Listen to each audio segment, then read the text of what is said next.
Hello बच्चों, how are you. आज हम बात करेंगे शून्य कोटि अभिक्रिया पर आधारित कुछ न्यूमेरिकल्स देखेंगे। शून्य कोटि अभिक्रिया के लिए हमने समाकलित वेग समीकरण देखी थी, उसका अर्धायुकाल देखा था और उसका ग्राफिकल रिप्रेजेंटेशन देखा था। आज हम उस पर आधारित कुछ न्यूमेरिकल्स को सॉल्व करेंगे। सिंपल न्यूमेरिकल्स है, ध्यान से देखेंगे। अगर आप इन न्यूमेरिकल्स को ध्यान से समझते हैं, इस वीडियो को ध्यान से देखते हैं, तो जीरो ऑर्डर रिएक्शन के जो कॉन्सेप्ट हैं वो क्लियर हो जाएंगे एकदम। तो देखिए कौन से जो इक्वेशंस हैं वो हमें काम में आएंगे। इन इक्वेशंस को आपको याद रखना है। ये इक्वेशन काम में आएंगे हमें न्यूमेरिकल्स को सॉल्व करने के लिए। तो देखते हैं हम शून्य कोटि अभिक्रिया पर आधारित कुछ न्यूमेरिकल्स। देखिए शून्य कोटि अभिक्रिया के लिए हमने इक्वेशंस देखी थी। एक तो समाकलित वेग समीकरण देखी थी हमने, इसकी समाकलित वेग समीकरण शून्य कोटि अभिक्रिया के लिए क्या थी, k बराबर x अपॉन टी। x का मतलब क्या है यहाँ पर, उत्पाद की सांद्रता, और t का मतलब क्या है, समय, और k क्या है, वेग स्थिरांक। इसको हम इस तरह लिख सकते हैं, r naught minus r upon T. R naught अभिकारक की प्रारंभिक सांद्रता, आर अभिकारक की टी समय पर सांद्रता, दोनों का जो अंतर है वही किसके बराबर होता है, उत्पाद की सांद्रता के। ठीक है, तो उत्पाद की सांद्रता बटा समय लिख सकते हैं, या अभिकारक की प्रारंभिक सांद्रता माइनस अंतिम सांद्रता बटा समय। ठीक, इसका अर्धायुकाल क्या होता है, शून्य कोटि अभिक्रिया का अर्धायुकाल टी हाफ बराबर होता है किसके, a upon 2k, a upon 2k। ये हम कह सकते हैं r नोट अपॉन 2k। ठीक है, a अभिकारक की प्रारंभिक सांद्रता मोल पर लीटर में, या r नोट भी अभिकारक की प्रारंभिक सांद्रता को ही व्यक्त करता है। इसके अलावा और क्या देखा था हमने, अवकलित वेग समीकरण देखी थी। इसकी हमने क्या होती है शून्य कोटि के लिए अवकलित वेग समीकरण, वेग बराबर k a पर घात 0, या हम कह सकते हैं वेग बराबर k। इसका मतलब अगर जीरो ऑर्डर रिएक्शन है तो उसका वेग किसके बराबर होता है, वेग स्थिरांक के बराबर होता है, क्योंकि 1 पर घात 0 और किसी भी संख्या पर घात 0 का मतलब कितना होता है, 1। यानी a पर घात 0 का मतलब तो क्या हो गया, 1 हो गया। तो वेग बराबर k, तो शून्य कोटि अभिक्रिया का वेग वेग स्थिरांक के बराबर होता है अगर, ठीक है, कांस्टेंट रहता है, हमने पढ़ा था। अब इन पर आधारित न्यूमेरिकल्स देखें हम। देखिए सिंपल न्यूमेरिकल्स हैं, कोई दिक्कत नहीं है इनमें। यहाँ क्या होगा, x और t की वैल्यू देगा, k की वैल्यू पूछ लेगा, या k की वैल्यू देगा, x की वैल्यू देगा, t की वैल्यू पूछ लेगा, या अभिकारक की प्रारंभिक सांद्रता दे दी जाएगी, अभिकारक की अंतिम सांद्रता दे दी जाएगी, समय दे दिया जाएगा, k पूछ लेगा।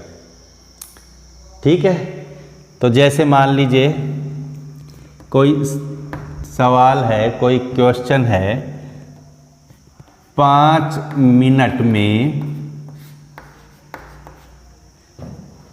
10% अभिक्रिया पूर्ण होती है। ठीक है, तो वेग स्थिरांक ज्ञात करो।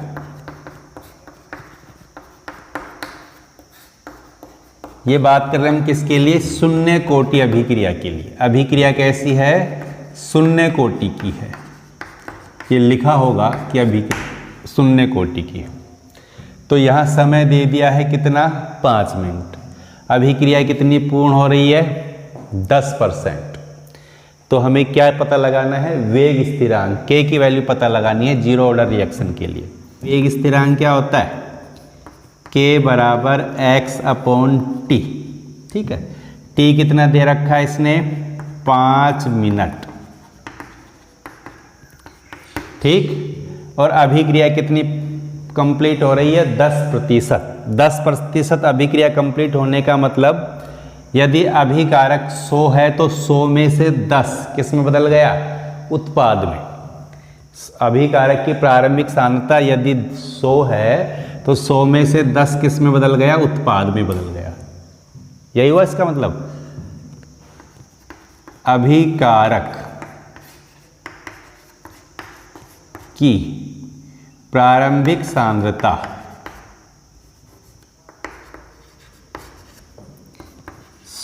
है, मान लेते हैं, माना अभिकारक की प्रारंभिक सांद्रता कितनी है? 100 है।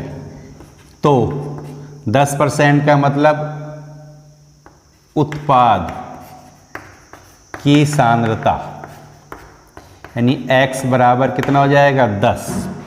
समझ गए बात को?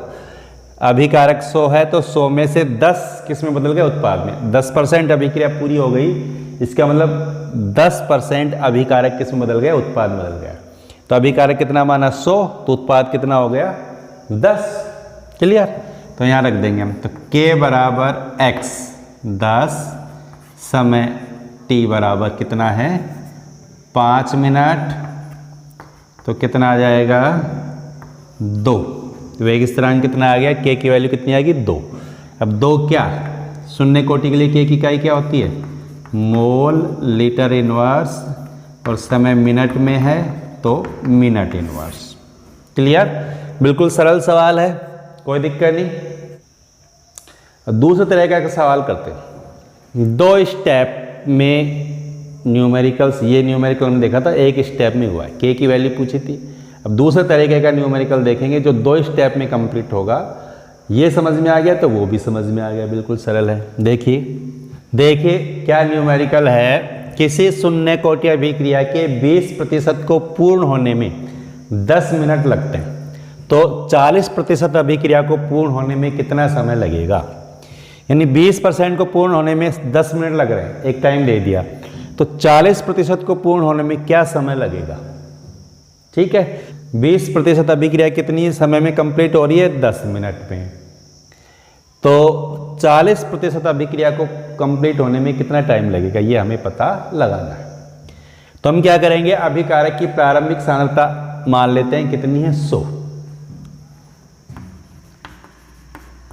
माना अभिकारक की प्रारंभिक सांद्रता R0 बराबर कितनी मान लेते हैं? 100।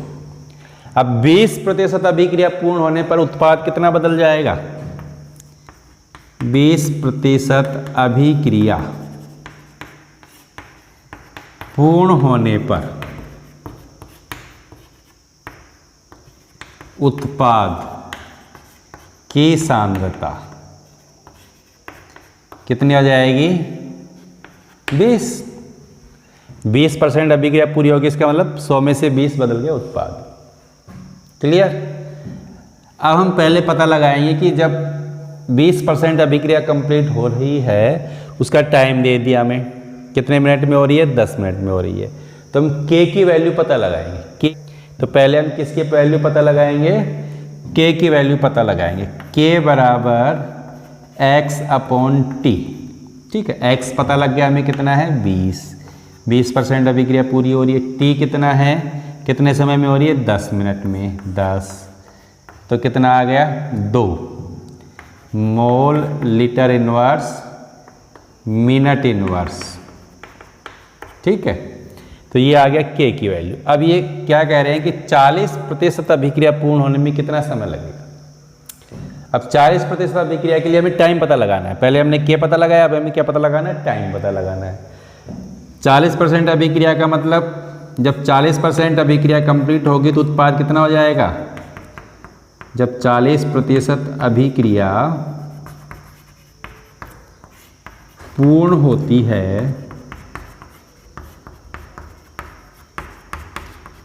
तो उत्पाद कितना हो जाएगा? 40। उत्पाद की सांद्रता क्या हो जाएगी? 40 हो जाएगी। तो हमें पता क्या लगाना है? टी। इससे हम टी पता लगा लेंगे। टी बराबर x/k। टी ऊपर आ जाएगा तो टी की वैल्यू पता लगाएंगे। x कितना है? 40। k की वैल्यू पता लगाई, कितनी आई? 2। ठीक, भाग दे देंगे, कितना आएगा? 20 क्या मिनट। ठीक है, तो 20 मिनट लगेंगे कितनी अभिक्रिया को पूर्ण होने में? 40% अभिक्रिया को पूर्ण होने में। ठीक है, इस तरह के न्यूमेरिकल्स को सॉल्व करने के लिए हम 2 स्टेप में करेंगे। पहले स्टेप में क्या करेंगे? k की वैल्यू पता लगाएंगे और दूसरे स्टेप में हम t की वैल्यू पता लगाएंगे। समझ में आ गई बात? यहाँ k की वैल्यू पता लगाई, दूसरे स्टेप में t की वैल्यू पता लगाएंगे। यहाँ k की वैल्यू, जो यहाँ हमें k की वैल्यू पता लगी उसको यहाँ रख करके हम t की वैल्यू पता लगा लेंगे। इस तरह के न्यूमेरिकल्स हम फर्स्ट ऑर्डर रिएक्शन के लिए भी देखेंगे। अब देखो शून्य कोटि अभिक्रिया में ये ध्यान रखेंगे, देखो 20% अभिक्रिया को पूरी होने में 10 मिनट लगता है, 40% अभिक्रिया को पूरी होने में कितना लगा? 20 मिनट। यानी 20 का दुगुना 40%, तो टाइम भी क्या हो गया? डबल हो गया। 20% को कंप्लीट होने में 10 मिनट लगे, 40% कंप्लीट होने में 20 मिनट लगेंगे। ठीक है, कैसे इसको समझते हैं? देखो शून्य कोटि अभिक्रिया में हमें ध्यान रखना है क्या? शून्य कोटि अभिक्रिया के लिए हमने पढ़ा है कि वेग जो है ना वो कांस्टेंट रहता है। वेग क्या रहता है? कांस्टेंट रहता है और यह अभिकारक की सांद्रता पर निर्भर नहीं करता है शून्य कोटि अभिक्रिया के लिए। ठीक है, ये बात ध्यान रखनी हमें। तो जैसे अभिकारक की प्रारंभिक सांद्रता 100 है, 100 से 90 होने में t टाइम लगता है, तो 90 से 80 होने में भी कितना टाइम लगेगा? t ही लगेगा। 80 से 70 होने में भी कितना टाइम लगेगा? t टाइम लगेगा। और 70 से 60 होने में भी कितना टाइम लगेगा? t टाइम लगेगा। 60 से 50 होने में भी कितना टाइम लगेगा? t टाइम ही लगेगा। समझ गए? 100 से 90 कितना अंतर आ रहा है? 10 का। कितना टाइम लगेगा? t। 90 से 80 होने में भी कितना अंतर आ रहा है? 10 का। टाइम भी कितना लगेगा? t ही लगेगा। 80 से 70 होने में कितना अंतर आ रहा है? 10 का। तो टाइम भी कितना लगेगा? t लगेगा। यानी अंतर समान आ रहा है तो समय भी क्या लगेगा? समान ही लगेगा। समझ में आ गई? शून्य कोटि अभिक्रिया के लिए ही है ये बात, ये ध्यान रखेंगे। ये बात केवल कहाँ पर लागू होगी? केवल शून्य कोटि अभिक्रिया पर लागू होगी यदि अभिकारकों की सांद्रता का अंतर समान है तो लगने वाला समय भी क्या होगा? समान होगा। ठीक है, 100 से 90 अभिकारक 100 था प्रारंभ में, बाद में 90 होगा। यानी अभिक्रिया कितनी % कंप्लीट हो गई? 10%। 10% कंप्लीट होने में टाइम कितना लगा? t। अब 100 से 80 होने में जो टाइम लगेगा वो कितना हो जाएगा? कितना हो जाएगा? 2 गुणा t। 100 से 80 होने में यानी 20% अभिक्रिया कंप्लीट हो रही है। 100 से जब 80 10% अभिक्रिया कंप्लीट होने में t टाइम लगेगा, तो 20% अभिक्रिया होने में जो टाइम लगेगा 2t हो जाएगा, यानी 10% का दुगना हो जाएगा। इसी तरह 100 से 70 होने में 100 से 70 होने में जो टाइम लगेगा वो कितना हो जाएगा? 3 गुणा t। कितना हो जाएगा? 3 गुणा t, क्योंकि 170 होने में कितने % अभिक्रिया कंप्लीट हो रही है? 30%। 10% कंप्लीट होने में कितना टाइम लगा है? t। 20% कंप्लीट होने में कितना टाइम लगेगा? 2t। तो 30% कंप्लीट होने में टाइम कितना लगेगा? 3t। इसी तरह 60 अभिकारक 100 से कितना हो रहा है? 60 हो रहा है। 100 से 60 हो रहा है यानी अभिक्रिया कितने % कंप्लीट हो रही है? 40%। 40% यानी 10% का कितना हो गया? 4 गुना। तो टाइम भी कितना लगेगा? 4 गुना ही हो जाएगा, 4 इंटू t। क्लियर हो गई बात? तो शून्य कोटि अभिक्रिया में ये ध्यान रखेंगे, शून्य कोटि अभिक्रिया में यदि अभिकारकों की सांद्रता में समान परिवर्तन हो रहा है तो लगने वाला समय भी समान होगा। यदि अभिकारकों की सांद्रता में परिवर्तन दोगुना हो रहा है तो लगने वाला समय भी दुगुना हो जाएगा। परिवर्तन 3 गुना हो रहा है तो लगने वाला समय भी 3 गुना हो जाएगा। परिवर्तन 4 गुना हो रहा है तो लगने वाला समय भी कितना हो जाएगा? 4 गुना हो जाएगा। समझ में आ गई होगी बात। दूसरे तरीके से, या जैसे हमने 10% लिया, 5% के लिए कर सकते हैं आप। जैसे 100 से 95 होने में टी टाइम लगता है, टी को हम मान लेते हैं 2 मिनट लगते हैं, तो 95 से 90 होने में भी कितना टाइम लगेगा? 2 मिनट ही लगेगा। समझ में आ गई बात। 100 से 95 में कितना अंतर आ रहा है? 5 का। 95 से 90 होने में कितना अंतर आएगा? 5 का। तो लगने वाला टाइम भी क्या रहेगा? समान। यहाँ पर भी 2, यहाँ पर भी 2। अगर 90 से 85 कर रहे हैं तो कितना टाइम लगेगा? वही 5 का अंतर आ रहा है तो यहाँ पर भी 2। अगर 85 से डायरेक्ट अपन 75 कर दें तो कितना टाइम लगेगा? 85 से 75 कितने का अंतर आया? 10 का। और 5 का अंतर आता है तो कितना टाइम लगता है? 2 मिनट। तो 10 का अंतर आएगा तो टाइम उसका क्या हो जाएगा? 2 गुना। 5 का अंतर आने में 2 मिनट लगता है तो 10 का अंतर आने में कितना हो जाएगा? 4 मिनट। ठीक है। तो अगर कोई न्यूमेरिकल आता है शून्य कोटि अभिक्रिया पर आधारित तो हम डायरेक्ट बता सकते हैं। जैसे अभी हमने देखा था न्यूमेरिकल कि 20% अभिक्रिया को कंप्लीट होने में 10 मिनट लगते हैं, तो 40% अभिक्रिया को कंप्लीट होने में क्या टाइम लगेगा? 20% को कंप्लीट होने में 10 मिनट लगते हैं, तो 40% कंप्लीट होने में कितना टाइम लगेगा? अगर शून्य कोटि अभिक्रिया है तो जस्ट डबल हो जाएगा। ठीक है। अंतर डबल हो गया तो टाइम भी डबल हो जाएगा। 20% अभिक्रिया 10 मिनट में कंप्लीट होती है तो 40% अभिक्रिया 20 मिनट में कंप्लीट होगी अगर शून्य कोटि अभिक्रिया है तो। समझ में आ गई बात। अभिकारक की सांद्रता में अंतर समान आ रहा है। शून्य कोटि अभिक्रिया के लिए यदि अभिकारक की सांद्रता में अंतर समान आ रहा है तो लगने वाला समय भी क्या होगा? समान होगा। अंतर 2 गुना होता है तो समय भी 2 गुना हो जाएगा। अंतर 3 गुना होता है तो समय भी 3 गुना हो जाएगा।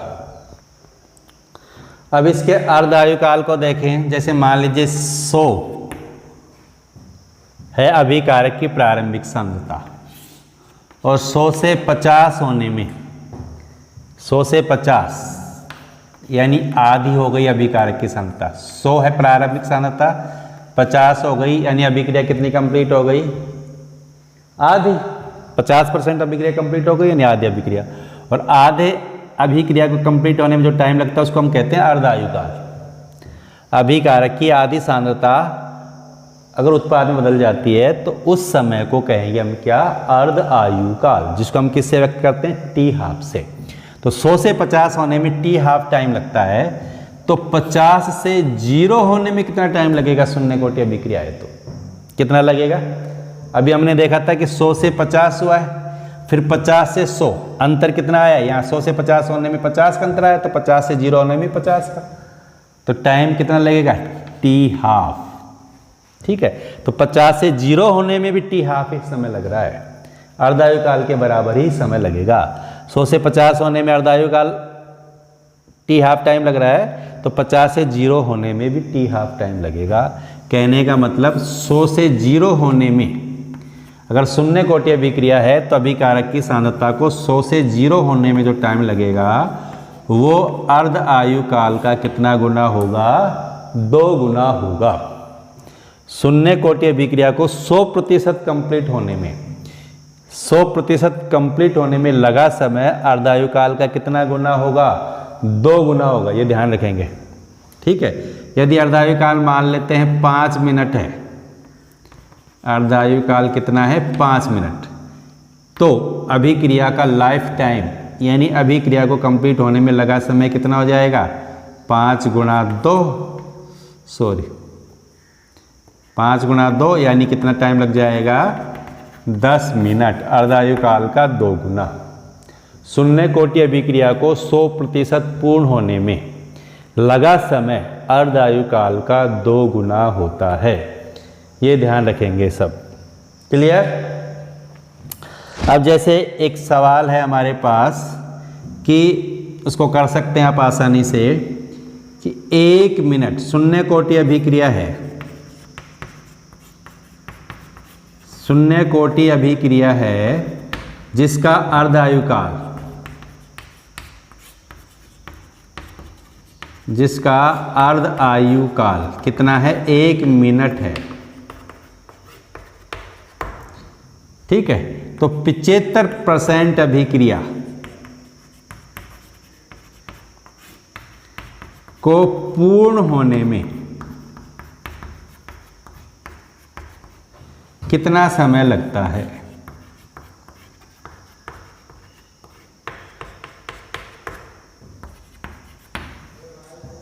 ठीक है, अब इसको हम देखें ठीक है, इसको इस तरह हम कर सकते हैं। एक शून्य कोटि अभिक्रिया का अर्ध आयुकाल कितना है, 1 मिनट। तो 75% पूर्ण होने में कितना समय लगेगा? मान लेते हैं अभिकारक की प्रारंभिक सांद्रता कितनी है, 100 से 50। अर्ध आयुकाल का मतलब 100 से 50 होने में कितना समय लगता है, 1 मिनट। ठीक है, अर्ध आयुकाल कितना है उसका, 1 मिनट, यानी 100 से 50 होने में कितना टाइम लग रहा है, 1 मिनट। तो और 50 से 0 होने में भी कितना टाइम लगेगा, 1 मिनट।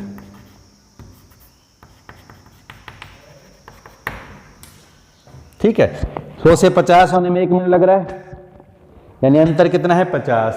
तो 50 से 0 होने में भी कितना टाइम लगेगा, 1 मिनट। अभी देखा था हमने कि 100 से 50 होने में टी हाफ टाइम है, तो 50 से 0 होने में भी टी हाफ लगेगा, यानी 100 से 0 होने में लगा टाइम 2 गुना होगा अर्ध आयुकाल का। तो यहाँ पर देखो 100 से 50 होने में यानी अर्ध आयुकाल कितना, 1 मिनट, 1 मिनट लगता है। तो 50 से 0 होने में भी 1 मिनट लगेगा। अब 50 से अभिक्रिया कितनी परसेंट होनी चाहिए, 75%। 75% का मतलब 50 से 25, 50 से 25 होने में जो टाइम लगेगा वो 1 मिनट का क्या हो जाएगा, आधा। 100 से 50 होने में 1 मिनट लग रहा है। ठीक है, तो 50 से 25 होने में आधा ही तो टाइम लगेगा, क्योंकि सांद्रता में परिवर्तन भी तो आधा हो रहा है। 50 से 25 कितने का अंतर आ रहा है, 25 का, जबकि यहाँ कितने का अंतर आ रहा है, 50 का। अब 100 से 25 होती है तो अभिक्रिया कितने परसेंट कंप्लीट हो गई, 75%। कितने परसेंट कंप्लीट हो गई अभिक्रिया, 75%। यानी 75% अभिक्रिया कंप्लीट होने में लगा समय कितना हो जाएगा, 1 मिनट और आधा मिनट, यानी कितना मिनट लग जाएगा, 1.5 मिनट लग गया, 1.5 मिनट। 100 से 50 होने में 1 मिनट लगता है, तो 50 से 25 होने में लगा समय अर्ध आयुकाल का आधा हो जाएगा। क्यों हो जाएगा, क्योंकि 100 से 50 होने में अंतर कितना आ रहा है, 50 का, और 50 से 25 होने में अंतर कितना आ रहा है, 25 का, यानी इसके अंतर का आधा हो गया, तो टाइम भी इसका क्या हो गया, आधा हो गया। तो 1 मिनट प्लस आधा मिनट यानी 1.5 मिनट लगेगा। जब अभिक्रिया कितनी कंप्लीट होगी, 75% कंप्लीट होगी, तो लगने वाला समय कितना हो जाएगा, 1.5 मिनट। इसको हम दूसरे तरीके से भी कर सकते हैं। जैसे अगर बोर्ड में सवाल आता है ये, तो इसको हम कैसे करेंगे, शून्य कोटि अभिक्रिया का अर्ध आयुकाल है 1 मिनट, 75% अभिक्रिया को पूर्ण होने में लगा समय ज्ञात करो। ठीक है, तो शून्य कोटि अभिक्रिया है और शून्य कोटि अभिक्रिया का जो अर्ध आयुकाल है,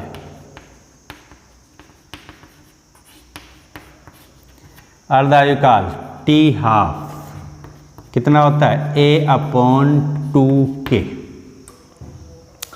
मान लेते हैं A यानी प्रारंभिक सांद्रता कितनी है, 100। माना अभिकारक की प्रारंभिक सांद्रता A बराबर है 100। ठीक है, प्रारंभिक सांद्रता कितनी है, 100। तो हम यहाँ से पता लगा लेंगे इसका क्या अर्ध आयुकाल दे रखा है, कितना मिनट, टी हाफ। क्या दे रखा है, 1 मिनट।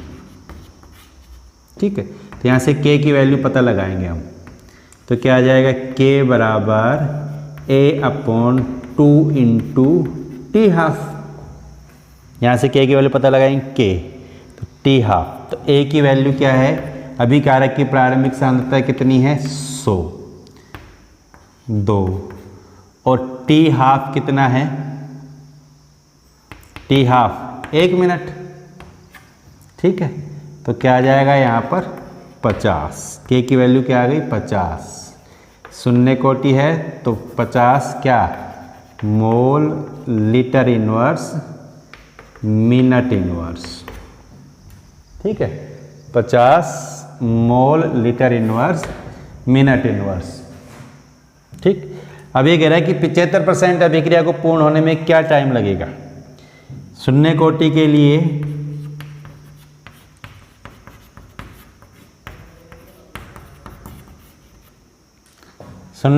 के लिए K बराबर क्या है x अपॉन टी, या हम कह सकते हैं T बराबर क्या है x अपॉन K।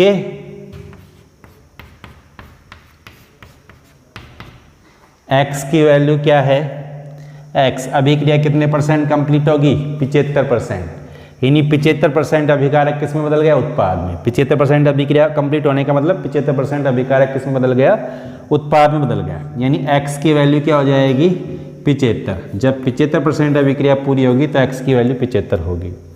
k की वैल्यू हमने पता लगाई कितनी आई 50, तो कितना आ जाएगा 3/2, काट देंगे 3/2 और 3/2 का मतलब 1.5 मिनट। ठीक है, तो 75% अभिक्रिया को कंप्लीट होने में लगा समय कितना हो जाएगा 1.5 मिनट हो जाएगा। समझ में आ गया। पहले हम पता लगाएंगे k की वैल्यू t हाफ दे रखा है इसने, अर्धायु काल 1 मिनट दे रखा है, तो हम k की वैल्यू पता लगाएंगे और फिर k बराबर x अपॉन टी से हम t की वैल्यू पता लगाएंगे 75% अभिक्रिया को कंप्लीट होने में क्या टाइम लगा है। समझ में आ गया। तो बिल्कुल सरल सवाल हैं, शून्य कोटि अभिक्रिया पर आधारित, ध्यान से करेंगे तो हमें बहुत अच्छी तरह से समझ में आ जाएंगे। मैं उम्मीद करता हूँ आज जो आपने पढ़ा वो आपको बहुत अच्छी तरह समझ में आ गया होगा। धन्यवाद।